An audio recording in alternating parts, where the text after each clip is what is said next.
मौजू की तरफ चलते हैं, असल मौजू की तरफ। असद साहब जरा जी। शॉर्ट शॉर्ट करके, सारे दोस्त आके बहुत सारे सवाल हैं।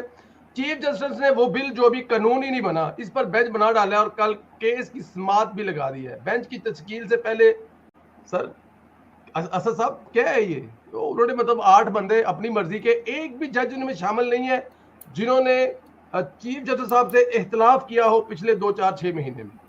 सर वो कहते हैं ना कि पिंड हले वसया नहीं तो चुक्के पहले हाथ। हाई कोर्ट ने रिजेक्ट कर दिया था, तो फिर सुप्रीम कोर्ट को क्या बनी थी कि एक नामालूम अफराद के दरख्वास्त के ऊपर आपको इतनी बिजली की तेजी के साथ इसके ऊपर समाअत करने की। अभी ये बिल बना नहीं था, अभी ये सिर्फ पार्लियामेंट में सदर साहब ने इसके ऊपर एतराज उठाए थे, उसके बाद ये पार्लियामेंट में दोनों जो ज्वाइंट सेशन है उससे ये मंजूर हुआ। उसके बाद आपने फटाफट इसके ऊपर, क्योंकि 8 दिन रह गए ना, 8 दिन बाद इसने बकायदा आइन का हिस्सा बन जाना था।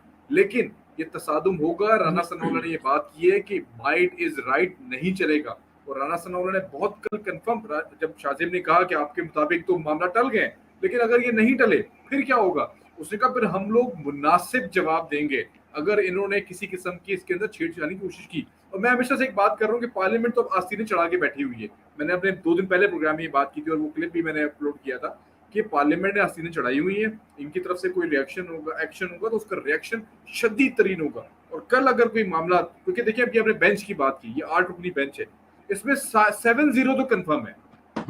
और एक चीज मैं बड़ी यहाँ पे इंपॉर्टेंट, मैं कोई बात नहीं करूंगा, सारी बातें इस ट्विटर के ऊपर जो मेरी अपनी फाइंडिंग्स हैं आज की, मेरे ख्याल से वो ज्यादा जरूरी है इस प्रोग्राम के जरिए बताने की, क्योंकि बहुत सारी ऐसी चीजें जो आप सब लोग देख रहे हैं सोशल मीडिया पे और आप लोग ऑब्जर्व भी कर रहे हैं। मेरी आज जो अपनी पर्सनल फाइंडिंग्स हैं जो मैंने 1-1.5 घंटा लगा के रिसर्च की है, 3 जजेस ऐसे हैं जिसमें शाहिद वहीद साहब हैं, जस्टिस शाहिद वहीद, जिसमें हसन रिजवी साहब हैं और दूसरे उसमें मोहम्मद अली मजहर हैं।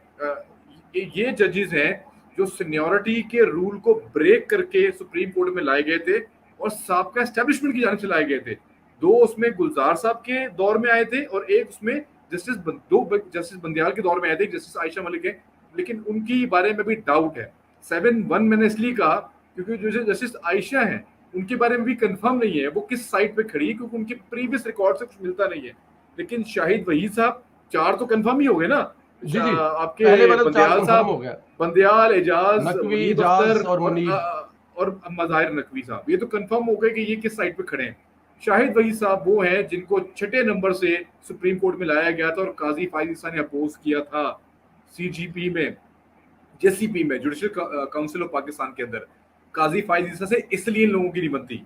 अब आ जाए हसन अजहर रिजवी साहब के ऊपर, इनको 4थे नंबर से सुप्रीम सिंध हाई कोर्ट से लाया गया सुप्रीम कोर्ट के अंदर। इनके ऊपर भी ऑब्जेक्शन था कि इनको सीनियरिटी तोड़ के क्यों लेकर आया गया सुप्रीम कोर्ट के अंदर। अब आ जाए आप अली मजहर साहब के, कराची के हैं, इनको भी 6ठे नंबर से सुप्रीम कोर्ट के जज को जज बनाया गया।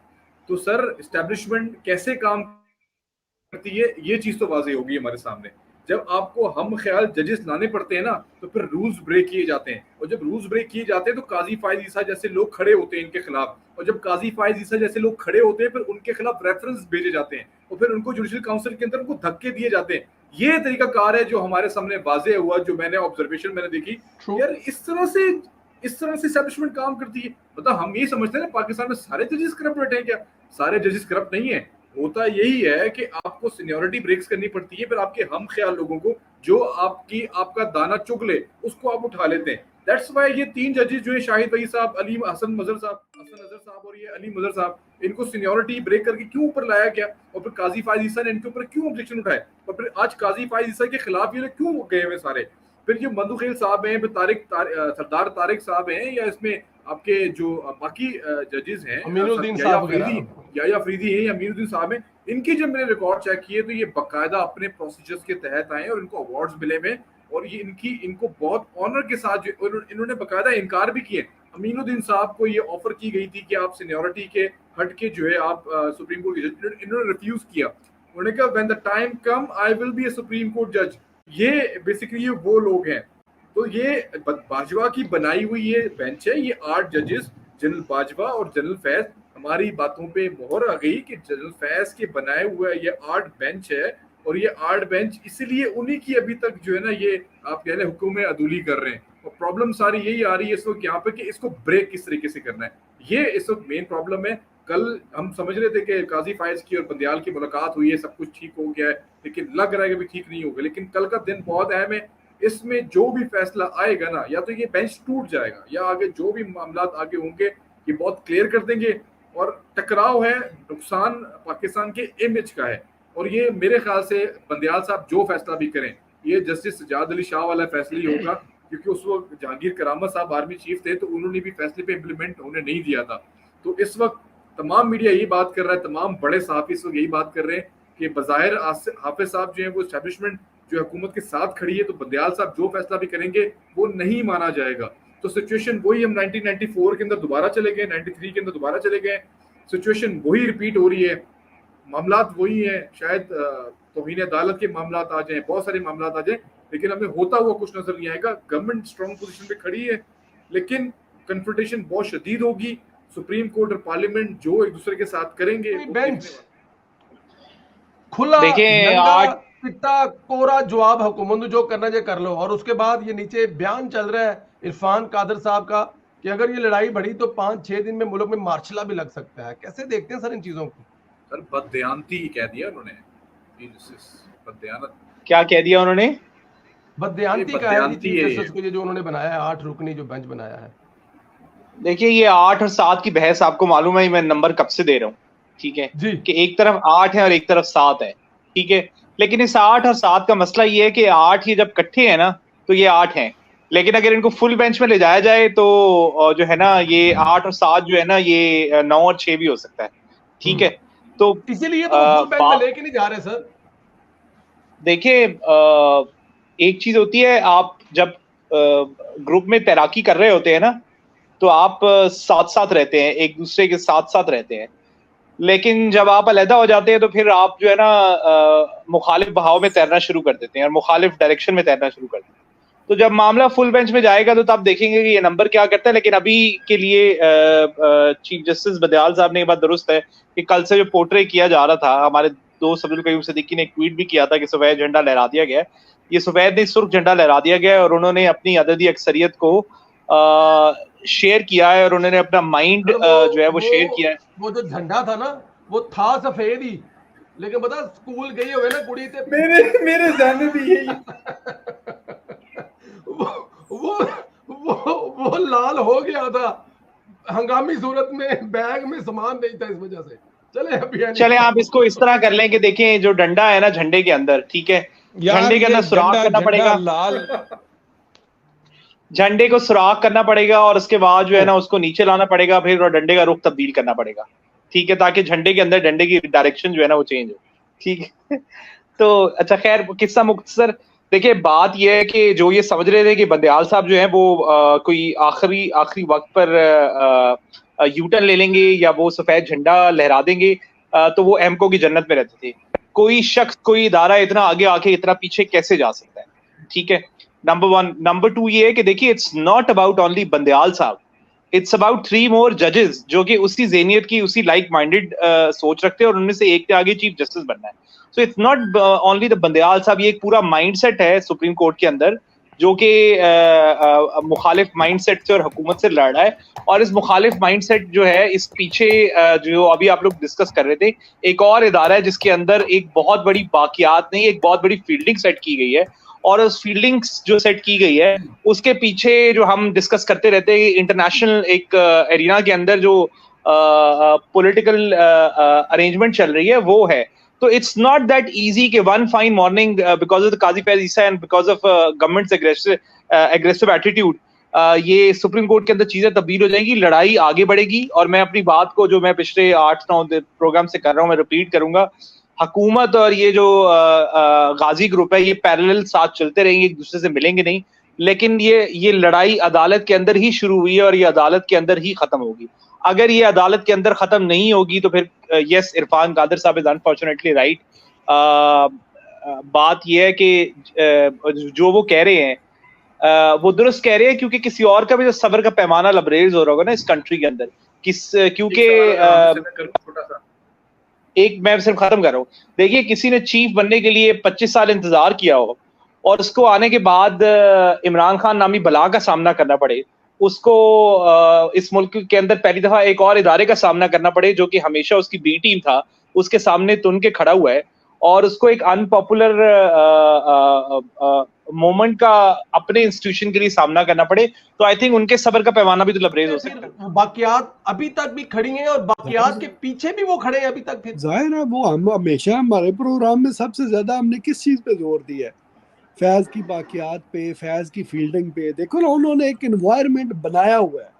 वो समझते हैं कि इलेक्शन जब भी होगा न्याजी 2/3 मेजॉरिटी से जीतेगा। अब ये आपने जरा इसको ना ज़हन में रखना है जी कि कंपोजिशन कैसे बन रही है, कि उन्होंने ये एक बाहर ये तासर जो है इसको आम कर दिया है कि जब भी इलेक्शन होंगे न्याजी 2/3 मेजॉरिटी से आएगा और उसका ISI का जो चीफ है वो होगा फैज मीर।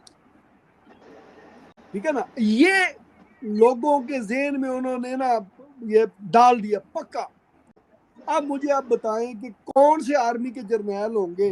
कहते हैं ना कि ज़हनी कैफियत के अंदर अभी भी इस तरह के बयान देता फिर रहा है, तो मेरे ख्याल से चीज़ें बहुत ज़्यादा क्लियर हैं। मुझे पता नहीं क्यों बदयाल साहब लग रहा है कि वो बाजवा बनने जा रहे हैं, बाजवा बनने जा रहे हैं। अच्छा साहब, एक तो ये चीजें बहुत सारी हुई हैं, इसमें ऐड कर लें, प्लस कल बुला लिया है अपना काबीना का इजलास बुला लिया है शहबाज साहब ने। कल वो क्या करने जा रहे हैं, हुकूमत क्या करने जा रही है सर कल? देखिए, ये जो काबीना का इजलास है डेफिनेटली एक अलामती तौर पे बुलाया। वैसे तो सारे बैठे हुए हैं, सर जोड़ के बैठे हुए हैं और वो इन्हीं चीज़ों के ऊपर डिस्कस कर रहे हैं कि क्या करें कैसे करें। लेकिन मैं एक बात जानता हूँ, 100 सुनार की और 1 लोहार की, और जो लोहार है ना वो इस वक्त में सऊदी अरब में मौजूद है और उसी ने फैसला सुनाना होता है और उसके फिर पीछे सबको चलना होता है। जहाँ तक बात रही शहबाज शरीफ साहब की कुर्बानी की, तो वो हो सकता है कि कुर्बानी के चक्कर में वो मुस्लिम लीग नून को एक बहुत बड़ी निजात दे दी, क्योंकि अगर शहबाज शरीफ साहब के ऊपर ये कोर्ट वो चलाती है ना वार, तो PMLN के पास बहुत बड़ी एक चीज़ आ जाएगी कि वो हमारे साथ ज्यादती होगी। अच्छा, और कोई सेकंड आ जाएगा, थर्ड आ जाएगा, फोर्थ आ जाएगा, PMLN कमज़ोर नहीं होगी। PMLN एक जमात है, PMLN एक नज़रिया है, और वो नज़रिया है मियाँ मोहम्मद नवाज शरीफ का, जिसने 3 दफ़ा पाकिस्तान के अंदर ऐसे हालात में सर्व किया है कि बचना मुश्किल था। 4थी दफ़ा भी फिर किया, लेकिन सूरत हाल जो उनसी देना वो हम सब के सामने। अब इस बात को समझें कि ये सूरत हाल क्या जा रही है। क्या कल सुप्रीम कोर्ट ऑफ पाकिस्तान इस ताकत के अंदर है, 8 रुकनी बेंच, कि वो इस कानून को बनने से रोक दे? अगर वो रोक दे तो मेरे जैसा बंदा जो ना वो बड़ा हैप्पी होगा, इसलिए कि वो चार्जशीट होगी गद्दारी की इन 8 जजेस के ऊपर। 7 या 8 जजेस जो भी ये फैसला देंगे कि इस कानून को बनने से पहले ही उसको सेटिसाइड किया जाए या उसको गैर मौसर करार दे दिया जाए, ये सरीहन गैर आईनी अमल होगा और जस्टिस की सीट के ऊपर बैठ के होगा। उसके बाद जो उनसे है ना, जो हुकूमत पाकिस्तान है, अगर वो एग्जेक्टिव ऑर्डर के तहत वो यहाँ पर सब कुछ तलपट करती है, इनको बाजोर हटाती है, तो उनके पास इतनी बड़ी जस्टिफिकेशन होगी कि आने वाले वक्त में ये 17 जो सुप्रीम कोर्ट के जज होते हैं वो अगले आ जाएं या 1700 बैठ जाएं, उनमें से एक भी ये नहीं कह सकेगा कि ये अनजस्टिफाइड था। ये सूरत हाल है जो ग्राउंड रियलिटी है। जहां तक बात रही जो स्टार्टिंग में कही थी कि इकोनॉमी की वॉर है इस वक्त में, ये वो लोग हैं जो ये कहते हैं कि यार ये क्या 10-12 लाख रुपए महीने की बात है। यहाँ तो अरबों जो उनसे ना उनके अकाउंटों में मौजूद है, उनको तो मजीद जो ऑफर्स हैं, जो दुनिया के अंदर जंग लड़ी जा रही है वो ये लड़ी जा रही है, क्या तुम 500 मिसाइल मारोगे, क्या तुम 1000 जहाज खड़ाओगे, क्या तुम 10 या 15 जो उनसे ना अपने जो बैरी बेड़े हैं उनको मूव करोगे। यहाँ तो 4-6 जो उनसे ना जज खरीद लो और 15-20 जो उनसे ना सियासतदान खरीद लो और बाकी उसके बाद देखो तमाशा जो पाकिस्तान के अंदर हुआ पिछले 5 साल के अंदर। मतलब वो इकोनॉमी जो कहाँ जा रही थी उनको कहाँ पे लेके आए। ये 8 जो उनसे है ना, इनको ये हवस के उस जगह पर पहुंचे हुए हैं, उस जगह पे पहुंचे हुए हैं कि उनको मौत भी गले लगानी पड़ जाए तो कोई मसला नहीं। हो सकता है 8 में से कल एक आधा स्किप कर जाए सर, 8 के 8 सर कर जाएगा तो क्या फर्क पड़ जाएगा। मतलब क्या वो 7 और 1 का फैसला कहलाएगा, वो 8 का ही फैसला कहलाएगा। लेकिन देखिए कंपोजिशन बड़ी जबरदस्त की गई है, क्या उसके ऊपर अमल दरामद होगा? नहीं होगा सर, ठीक है, ये बिल्कुल बात ठीक है। हमें समझ में आनी चाहिए कि देखें इस हुकूमत पे, जिस पे मैंने, मेरा ख्याल है इस बेंच में सबसे ज्यादा तनकीद की है, सबसे ज्यादा तनकीद की है, लेकिन यार इन्होंने अपने अपने होने का वजूद का एहसास कराया। उन्होंने कहा नहीं मानते, ये गैर आईनी, ये हमारी जुरिस्डिक्शन में आप इंटरफेयर कर रहे हैं, ये आप जो है ना इलेक्शन कमीशन ऑफ पाकिस्तान की जुरिस्डिक्शन में जा रहे हैं, ये सुप्रीम कोर्ट ऑफ पाकिस्तान है, ये पार्लियामेंट नहीं है, नहीं ठीक है, मानते। बिल्कुल उसके ठीक है। बाद मैं देखें एक और बड़ी अच्छी बात की टेक्निकली, वो बात समझ लेने की है जो बहुत ही उम्दा है, वो ये है कि ये फैसला जो है ना वजीर आजम का नहीं है, ये कैबिनेट का फैसला है। और कल राना सनाउल्लाह ने बहुत ही लाजवाब बात की। उन्होंने कहा वजीर आजम का तो अख्तियार ही नहीं है, वो क्या करेगा, या सुप्रीम कोर्ट ऑफ पाकिस्तान उससे बुला के पूछेगी क्या, जब तक कैबिनेट मंजूरी ना दे। ये होता है एक दूसरे को तहफ्फुज देना, ये होती है आला तरीन बात। उसके बाद जो है ना सुप्रीम कोर्ट ऑफ पाकिस्तान के लिए पाकिस्तान भी, पीपल्स पार्टी वाला जो फैसला था यूसुफ गंज साहब, उससे सीख रहे हैं कि अकेला जी बंदा आगे नहीं बिल्कुल। कर रहा है। संदीला साहब, वो पूरी आप की अपनी पूरी भी राय दें, आप अपनी राय छोड़ देते हैं, जो ये सर्कल घुमाते हैं ना इसमें, आप अपनी राय जो है ना मेरे बाद दे ही दिया करें प्लीज। मैं बिल्कुल इस बात से बहुत हद तक एग्री करता हूं जी। अगर कल कोई ऐसी हैपन होती है, कोई ऐसा फैसला आता है, तो फिर वो पता है आपको, वो उस वक्त जो चीफ ऑफ आर्मी स्टाफ थे, उन्होंने जाकर नवाज साहब से कहा था कि जस्टिस शहजाद ये कह रहा है, दसो हुक्म करो साढ़े वास्ते की करना है ऐसा। तो कल कोई इस किस्म की सिचुएशन जो है, परसों या कल कोई इस किस्म की सिचुएशन जो है वो हाफिज साहब के सामने आ जाए, कि हाफिज साहब आ जाए, कहें जी दसो जी वजीर साहब, मतलब कि अपना 5-7 बंदे कहते मैंने साढ़े वास्ते की हुक्म है, तो मेरे ख्याल में इनके लिए हुक्म पता ही क्या होगा, वो जो आप कहते हैं कि शॉर्ट सा मैं जवाब देता हूँ, हुक्म इनके लिए होगा कि हमारे प्रोग्राम में 2 हफ्ते पहले बड़ा क्लिप संभाल के रखा हुआ मैंने नाजी साहब का, अनीक नाजी साहब, उन्होंने कहा था कि अभी से 2 ब्रिगेडियर भेजे, इनके घरों के बाद पैर लगा दे, इन 3 को तहवील में ले ले, मसले खत्म हो जाएंगे। क्योंकि आपको ये काम करना पड़ेगा, इस काम किए बगैर गुजारा नहीं होना, क्योंकि इन्होंने वहां तक जाना है कि आपको ये करना पड़ेगा कि इनको हिफाजती तहवील में लेना पड़ेगा। तो एंड मुझे लग रहा है उसी तरफ जा रहे हैं हम लोग कि इनको 3 को ले ले तो अच्छा हो जाता, लेकिन हो सकता है कल हमें 6 को हिफाजती तहलील में लिया जाए, क्योंकि ये कानून के मुनाफी करेंगे ना जो काम करेंगे। ये देखें, जी बिल्कुल। इनको जो इनके जो हमारे बुक्स हैं, जो लॉ है जिसके मुताबिक है, उनमें ये इनको इख्तियार नहीं दिया जाता कि भाई आप कर क्या रहे हैं, कानून बना नहीं है। फिर यहाँ पे एक चीज और मुझे अब नजर आ रही है कि जब इमरान खान न्याजी, कासिम सूरी और सदर पाकिस्तान के खिलाफ वो आइन तोड़ने वाली बात की गई थी ना, शायद इसीलिए सजा नहीं दी गई थी कि उनसे आगे जाके ये काम भी करवाना था। बैठा हुआ है ना सदर भी, जो ये साइन नहीं कर रहा, कानून बन जाता ना, कम से कम बन तो जाता ना सर, लेकिन कानून बनने ही नहीं दिया गया, साइन कर नहीं रहा, और उसको पता है कि ये 2-4 दिन के बाद आइन इसका हिस्सा बन जाएगा, कानून बन जाएगा, लेकिन दरम्यान में चीजें डाली जा रही है ना, तो उसी तरफ चीजें जा रही हैं सर। मेरी जो, मैं अगर इसको देखूं तो मुझे लग रहा है कि हिफाजती तहवील में लेने वाले जो स्टेप बाय स्टेप है ना, वहां तक पहुंच रही है। राजा साहब से भी कमेंट ले लेते हैं। राजा साहब, अगर आप संजय साहब, आप ये कह रहे हैं कि एक आध मेजर बिठा दें हर जज के घर पे? नहीं सर, एक आध नहीं सर, एक आध नहीं सर, एक एक एक एक एक एक जिदे सिर्फ इतने एक ट्रिपल वन ब्रिगेड। अच्छा, आप ऐसा करें ना, देखिए संदेला साहब, एक तो प्रोग्राम का भी फॉर्मेट जो है ना वो थोड़ा सा बेहतर करें कि अभी मेरी बारी आई है आफ्टर 65 मिनट्स, ठीक है ना, बहुत बड़ी ज्यादती है।